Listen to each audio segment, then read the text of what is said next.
এই সময় প্রায় সবারই জ্বর হচ্ছে, এটা হচ্ছে ভাইরাস জ্বর। শিশুদের জ্বর, কারণ, চিকিৎসা এবং সতর্কতা সম্পর্কে আজকে আমরা জানবো। হ্যালো এভরিওয়ান, তোয়াস লাইফে সবাইকে স্বাগতম।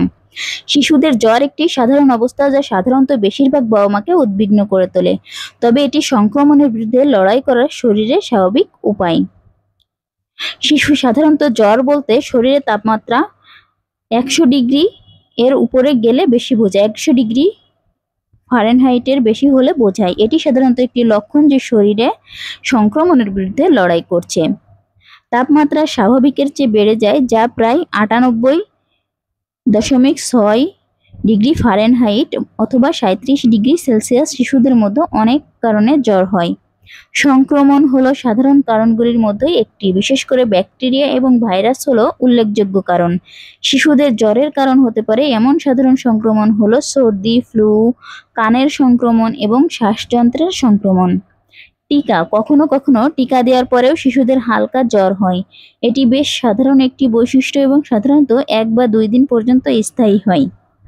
দাঁত ওঠানো, যদিও তুলনামূলকভাবে অস্বাভাবিক, দাঁত ওঠা শরীরের তাপমাত্রার ক্ষণস্থায়ী বৃদ্ধি ঘটাতে পারে, তবে এটি সাধারণ উচ্চ জ্বরের কারণ হয় না।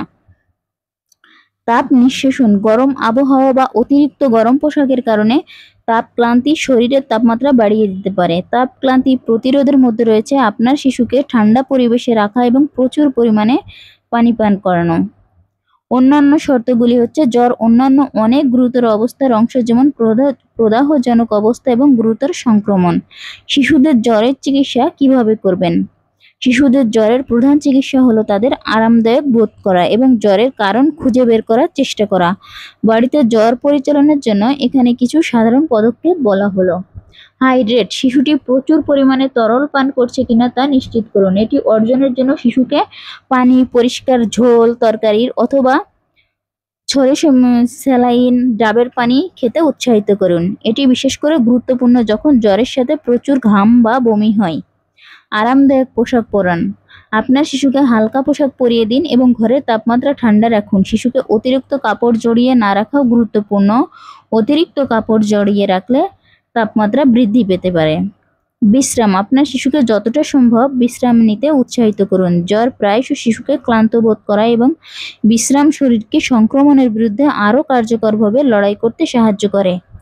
স্পঞ্জিং, জ্বর বেশি হলে হালকা গরম পানিতে স্পঞ্জ করলে শিশুর তাপমাত্রা কমাতে সাহায্য করতে পারে। আপনার শিশুর গায়ে কখনো ঠান্ডা পানি বা বরফ ব্যবহার করবেন না, কারণ এতে কাঁপুনি হতে পারে এবং শরীরের তাপমাত্রা বেড়ে যেতে পারে। কখন চিকিৎসা সহায়তা চাইবেন?